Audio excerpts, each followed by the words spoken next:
সাঈদীর পর মিজানুর রহমান আজহারীও যুক্তরাজ্যে নিষিদ্ধ। ক্ষমা চাইবেন খালেদা। খালেদা জিয়াকে বেশি ভোগাচ্ছে লিভার হৃদরোগ। মুনমুন আপা আমার অভিনয়ের প্রশংসা করলেন, বললেন হিরো আলম। মুফতি স্বামীকে নিয়ে যা বললেন অভিনেত্রী সানা খান। এবার দেখুন বিস্তারিত সংবাদ। সাঈদীর পর মিজানুর রহমান আজহারীও যুক্তরাজ্যে নিষিদ্ধ। সর্বশেষ আইনি লড়াইও হেরে গেলেন বাংলাদেশের বিতর্কিত ইসলামী বক্তা মিজানুর রহমান আজহারী। গত 18 অক্টোবর লন্ডনের হাইকোর্টে কুইন বেঞ্চ ডিভিশনে মিজানুর রহমান আজহারী ব্রিটেনে প্রবেশের নিষেধাজ্ঞার বিরুদ্ধে করা মামলার জুডিশিয়াল রিভিউর শুনানি অনুষ্ঠিত হয়। বিচারক জাস্টিন থ্রোনটন শুনানি শেষে আজহারীর ভিসা বাতিলের পক্ষে রায় দেন বলে একটি সূত্র জানিয়েছে। উল্লেখ্য, বিচারক জাস্টিন থ্রোনটন সাবেক লেবার পার্টির নেতা এড মিলিব্যান্ডের স্ত্রী। বিভিন্ন সূত্র মতে অথরিটি টু ক্যারি স্কিম 2011 এর 14E অনুযায়ী আজহারী করা আবেদনটি খারিজ করে দেওয়া হয়। আজহারী যুক্তরাজ্যে প্রবেশের ভিসা বাতিল নিয়ে বাংলাদেশি কমিউনিটিতে অক্টোবর থেকেই আলোচিত বিষয় ছিল। সর্বশেষ ব্রিটিশ পার্লামেন্টে এমপি বব ব্ল্যাকম্যান আজহারী যুক্তরাজ্যে সফরের নিষেধাজ্ঞা চেয়ে বক্তব্য রাখায় আরও বেশি গুরুত্ব পায়।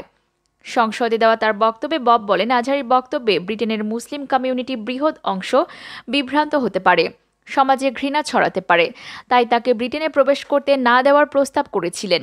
পার্লামেন্টে তার নির্ধারিত বক্তব্যে বলেছেন, বাংলাদেশের ঘৃণা ছড়ানো ইসলামিক বক্তা মাওলানা আজহারীকে লন্ডনের রয়্যাল রিজেন্সি হলে ইসলামিক কনফারেন্সে আমন্ত্রণ জানানো হয়েছিল।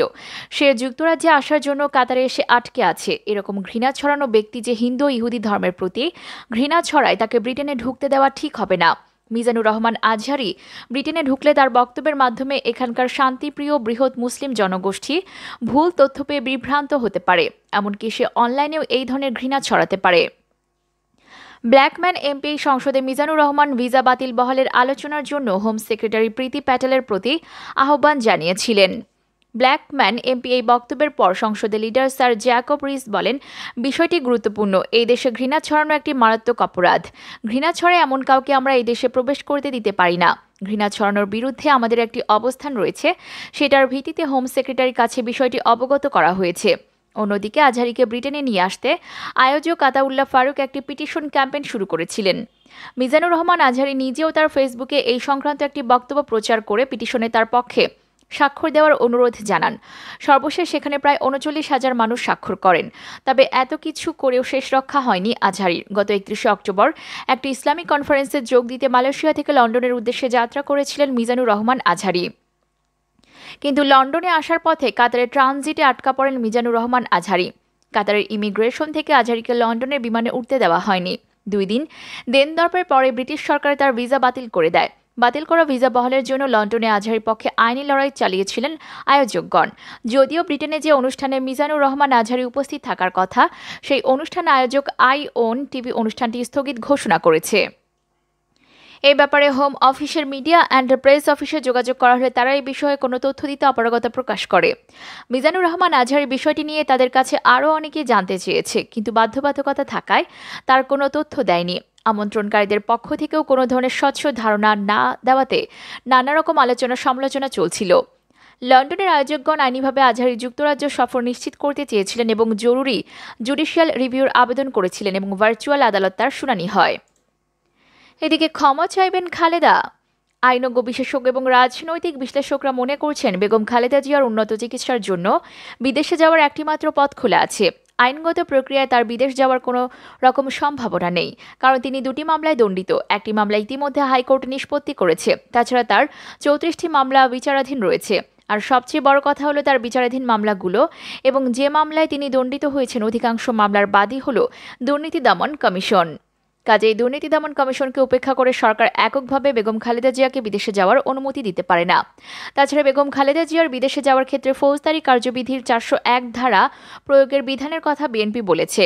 আইনমন্ত্রী ইতিমধ্যে জানিয়ে দিয়েছেন, সেই বিধান বেগম খালেদা জিয়ার ক্ষেত্রে প্রযোজ্য নয়।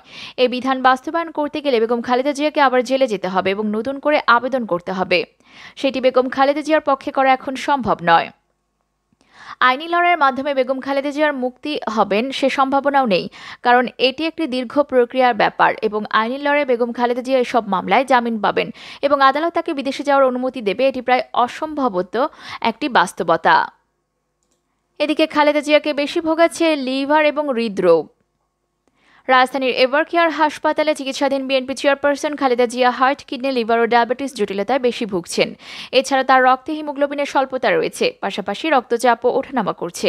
খালেদা জিয়ার ব্যক্তিগত চিকিৎসক AJM জাহিদ হোসেন জানিয়েছেন, হৃদরোগ, ডায়াবেটিস ও লিভারের অসুস্থতা খালেদা জিয়াকে বেশি ভোগাচ্ছে।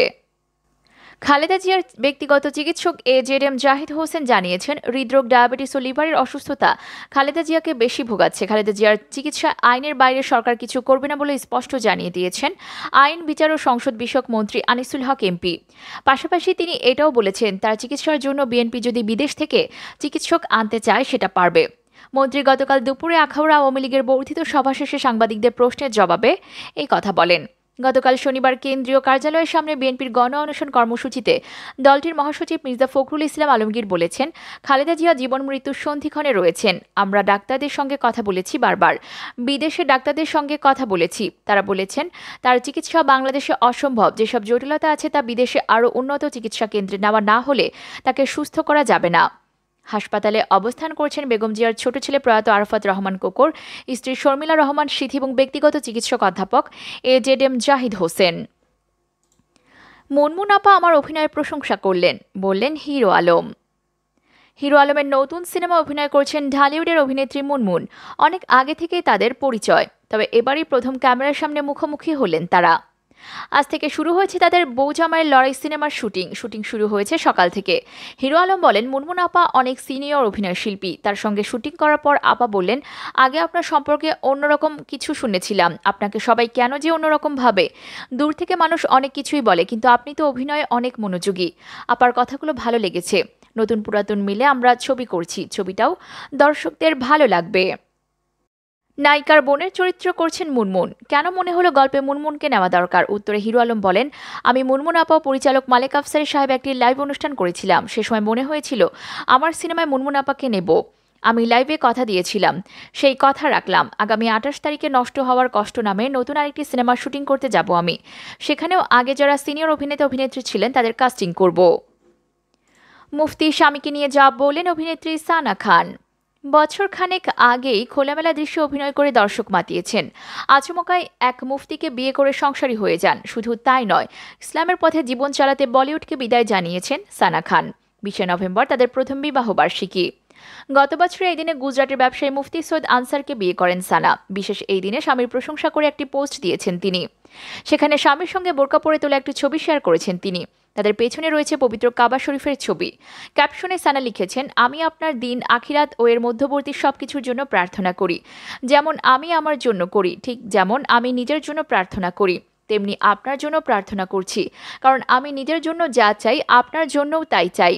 শিগগিরই হজ করার ইচ্ছে পোষণ করে সানা লেখেন, আপনি আমাকে আল্লাহর কাছাকাছি নিয়ে যান, পাপের কাছে নয়। আপনি অপেক্ষার যোগ্য ছিলেন। প্রথম বিবাহ বার্ষিকীর অনেক শুভেচ্ছা। সৈয়দ আনাস, পেছনের ছবির মতো বাস্তবে সবকিছু হওয়ার জন্য অপেক্ষা সইছে না, ইনশাল্লাহ। উল্লেখ্য, 2005 সালে ইয়ে হাই সোসাইটি সিনেমার মাধ্যমে বলিউডে আত্মপ্রকাশ করেছিলেন সানা খান। এরপর 14টি সিনেমায় কেন্দ্রীয় নারী চরিত্রে অভিনয় করেন। তবে ছোট চরিত্র, গান মিলিয়ে 50টিরও বেশি সিনেমায় তাকে দেখা গেছে।